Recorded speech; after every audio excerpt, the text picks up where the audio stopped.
Olá, tudo bem? A gente vai ter uma aula, começando a nossa primeira aula hoje sobre citologia, tá? Então, a gente vai começar a ter uma série de aulas só falando sobre células. Então, hoje a aula, o tema vai ser Introdução à Citologia. O que a citologia estuda, o que é o estudo das células e alguns termos, tá? Pra gente já se familiarizando, para conhecer o que é uma célula, a estrutura da célula, tá bom? Então, como foi descoberta a célula, certo? As células, elas são estudadas no ramo chamado citologia. Então, a biologia celular, anteriormente, a gente chamava de citologia, certo? Que citos é igual a célula, tá? Citos. E logo estudo. É a área da biologia responsável pelo estudo das células. Então, o que é célula? Ela pode ser definida como a unidade estrutural, ou seja, que dá forma, certo? Estrutura e funcional, certo? De todos os seres vivos, né?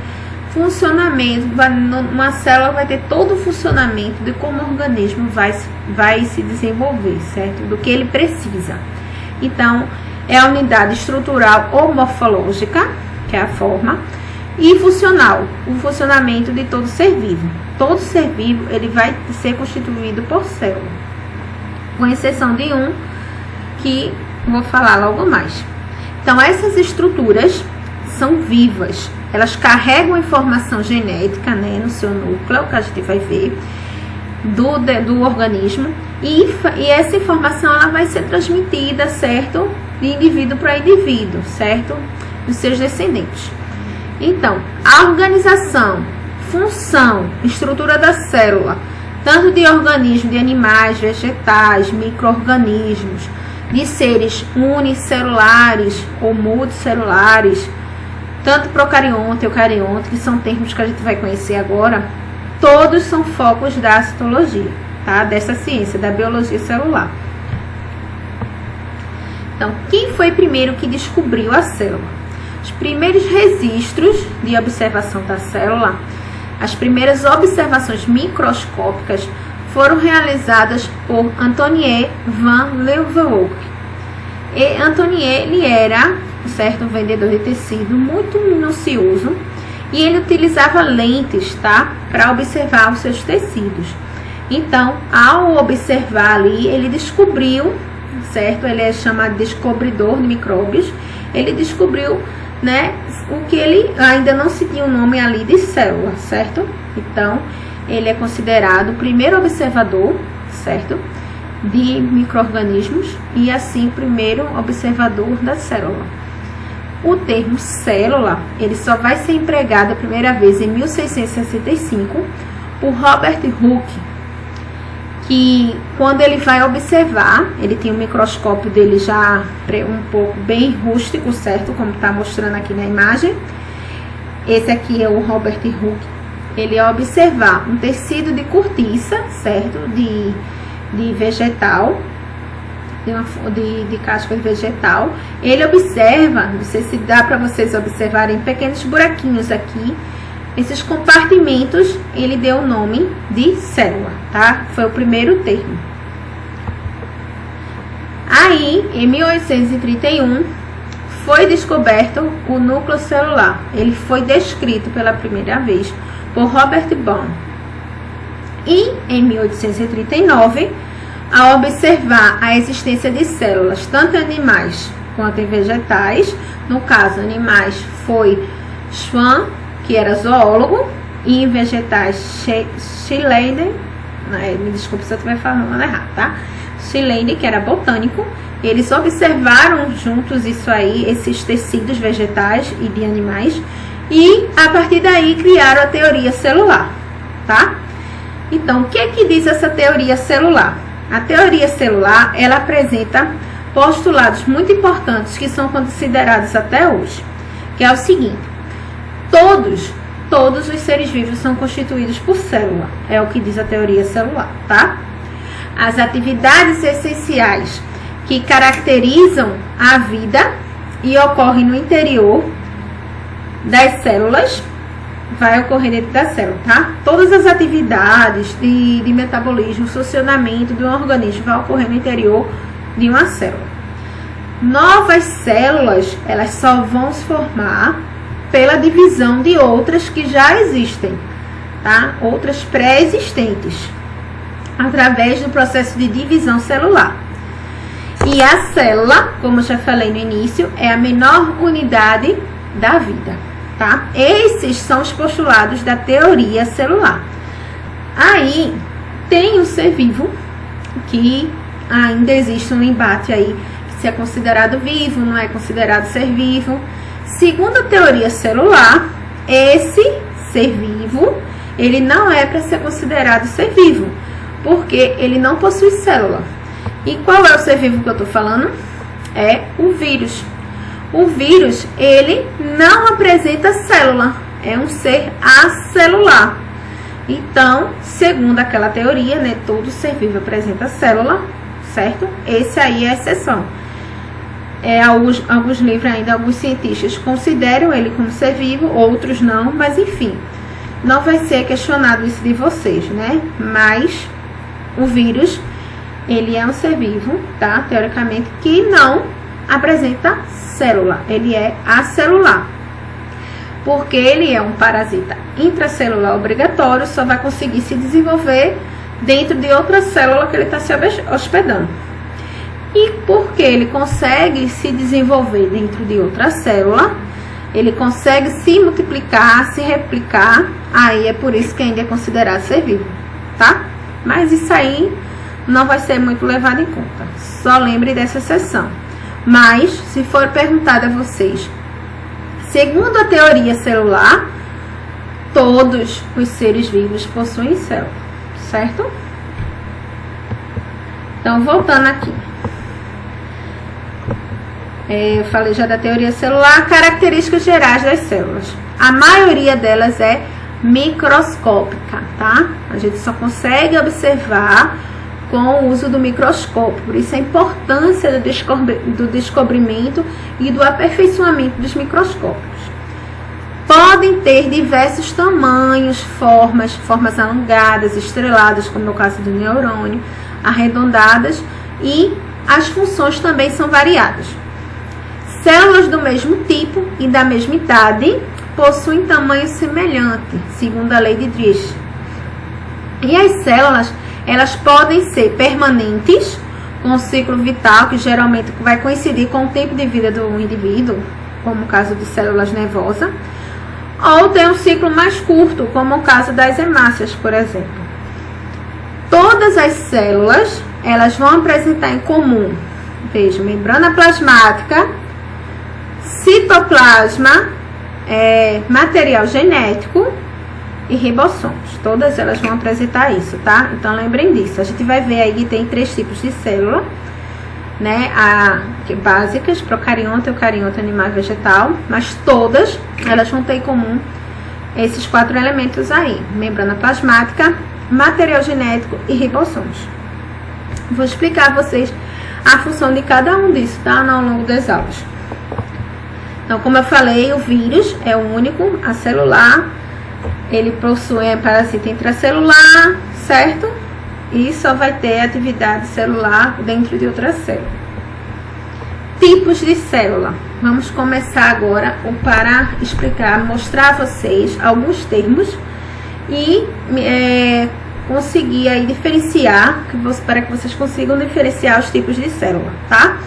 Então, basicamente, a gente tem 2 tipos de célula: procariontes e eucariontes. As células procariontes, a principal característica dela é que ela não tem carioteca, que é hoje em dia a gente nem usa mais esse termo, tá? Carioteca. Eu coloquei aí para vocês, mas a gente usa mais o termo de membrana nuclear ou envoltório nuclear, certo?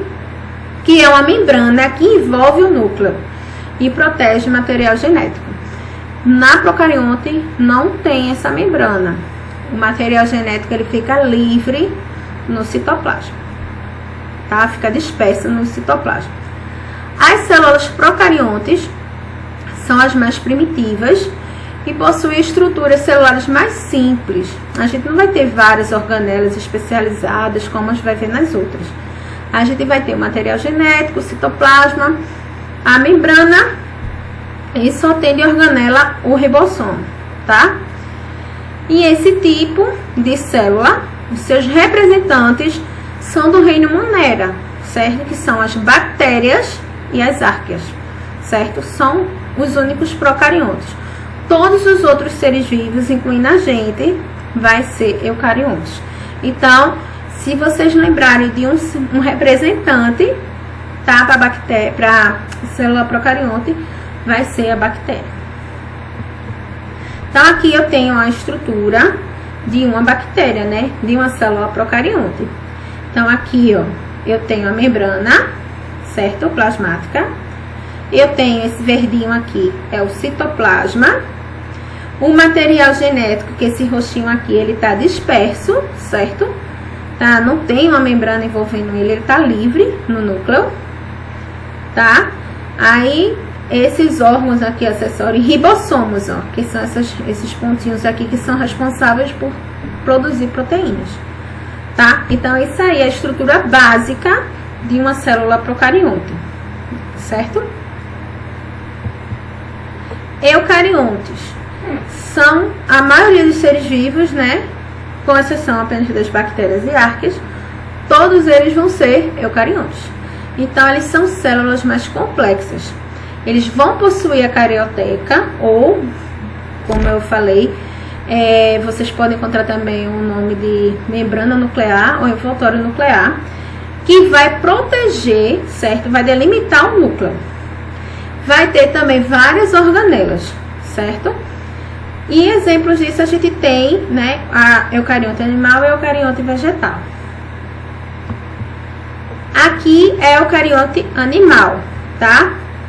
Vai ter organelas aqui que eu só vou encontrar nela, como o lisossomo, que só pertence à célula animal, e os centríolos, tá?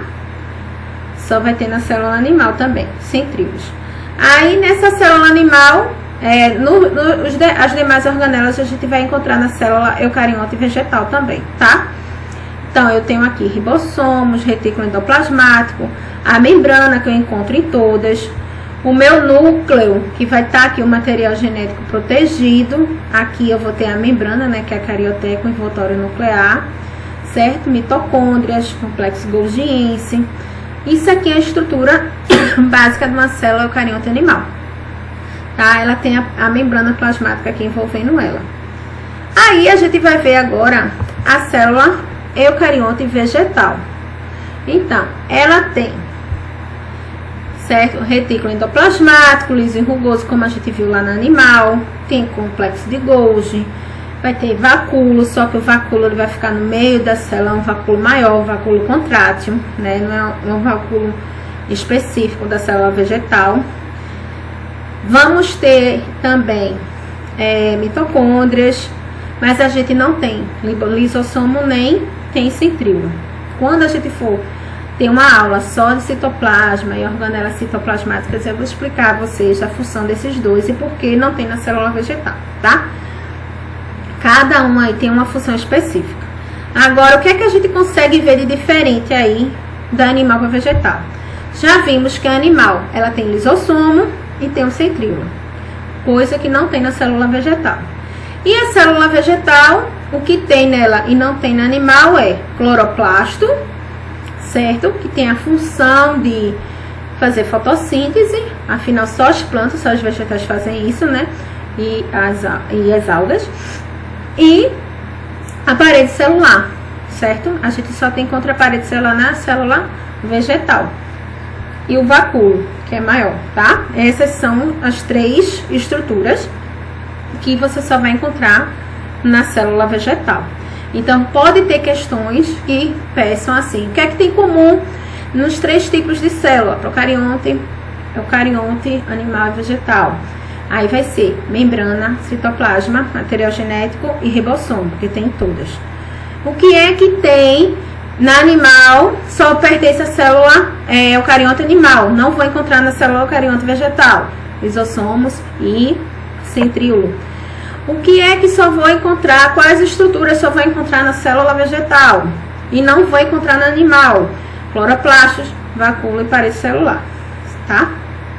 A gente vai ter uma aula só sobre organelas, o citoplasma, e eu vou explicar a função de cada um deles, tá? Então, eu gosto de imaginar assim, já que a gente já viu todas as células aí, eu gosto de imaginar assim. A célula, né? Lembra o que esse nome? Lembra o nome celular, certo? Que é um compartimento, né? O celular é um compartimento, certo? Então, o celular, ele tem uma função, né? Que é ligar, a função básica dele é nos comunicar, certo? Com os outros, né? Ligar, atender uma ligação, tal. Aí, a gente tem aquele celular mais simples, né? Tipo os primeiros celulares, como eu já tive, né? Aquele celular básico, que não é um smartphone, é um celular básico que só faz ligar, atender, só tem essa função básica, passar uma mensagem ou outra. Aí esse seria a célula procarionte. Aquele celular que é mais especificar, que tem vários aplicativos, que eu posso baixar várias coisas nele, mais sofisticado, né, um smartphone, aí seria a minha célula eucarionte. E os meus aplicativos, cada um tem uma função, seriam minhas organelas. Então, eu gosto de diferenciar assim, a procarionte é como se fosse o celular básico, e a eucarionte o celular mais sofisticado, né? Um smartphone com mais aplicativos, com mais organelas, com mais especialidades, tá? É só uma diquinha boba aí para vocês conseguirem memorizar aí qual é a mais simples e qual é a mais complexa. Bom, como eu falei, a estrutura das células, né? Básico de todas vai ser membrana plasmática. Antigamente eu falava membrana plasmática, citoplasma e núcleo. Só que núcleo não vai ter na procarionte. Então, o certo é a gente falar que vai ter membrana plasmática, citoplasma e material genético, tá? Além dos ribossomos, que a gente também encontra nas três, certo? E algumas células, como as bactérias e algumas plantas, vão ter a parede celular. A gente pode classificar os seres vivos em unicelular, pluricelular e acelular.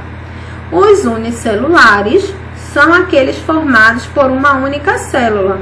Aí a gente tem as bactérias, certo? Do reino Monera, e alguns fungos, certo? Como fungos microscópicos, como a levedura. A levedura que a gente pode, que é também usado como fermento biológico, é um fungo unicelular, só tem uma única célula.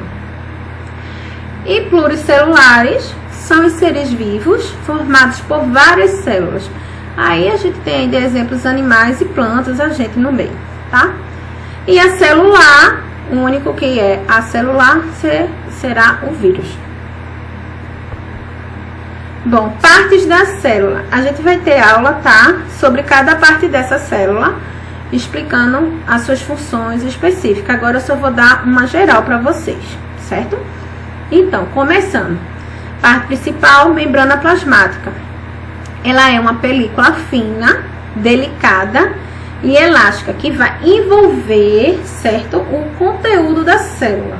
Então, é o envoltório da membrana, ela vai ter participação na vida celular. Ela vai controlar o que entra e o que sai. Então, aqui, essa é a estrutura da membrana.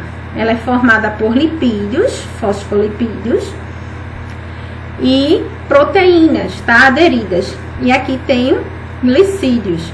Então, esse formato aqui, porque as proteínas estão encaixadinhas, a gente chama de mosaico fluido. Então, ela delimita o meio intra e o extracelular, certo?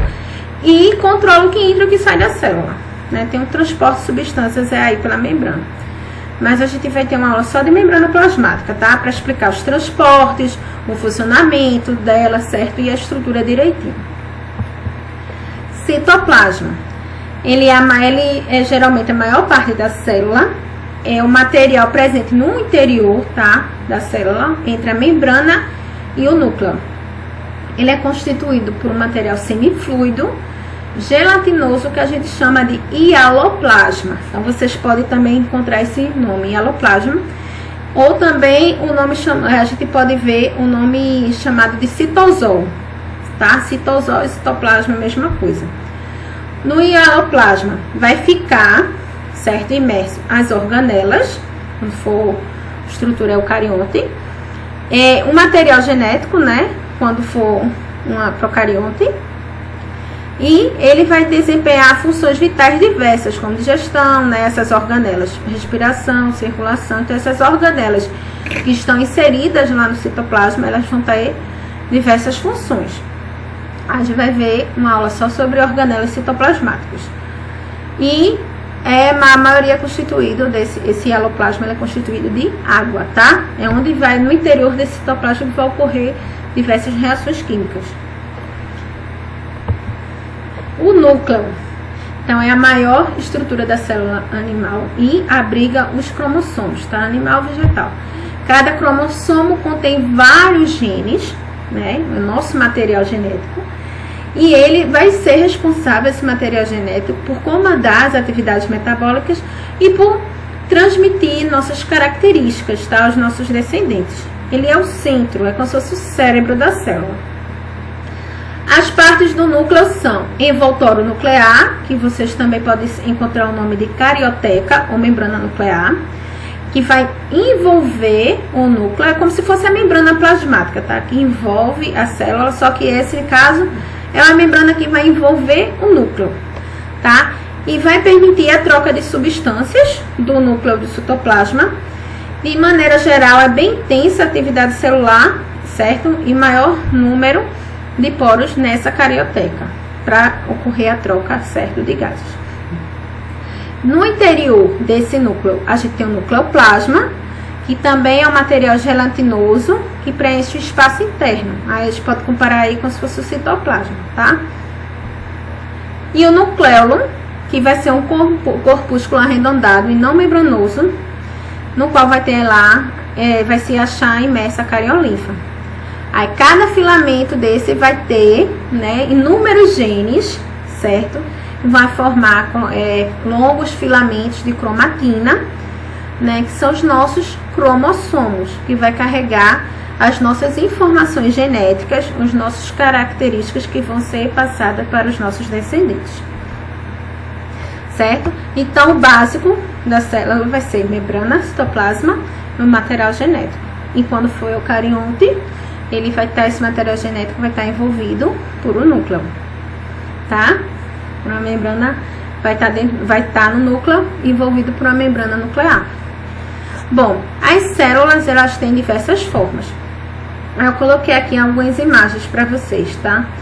Células vegetais, uma célula nervosa, a célula de um paramécio, que é um protozoário, uma célula muscular, espermatozoide, que é um gameta. Então, elas têm diversas formas, tá? Vai variar aí de acordo com a função, mas a estrutura, suas organelas, suas funções são básicas, tá? Então, gente, essa aula foi introdutória para mostrar a vocês qual é o estudo da citologia, o que é que a gente vai começar a estudar agora, a célula e a sua importância, como descobrir, e vocês conseguirem diferenciar uma célula procarionte de uma eucarionte, tá? Espero que vocês tenham entendido. Qualquer dúvida, deixe aí nos comentários ou entre em contato comigo, tá? Então, até mais, até a próxima aula. Tchau, tchau, gente.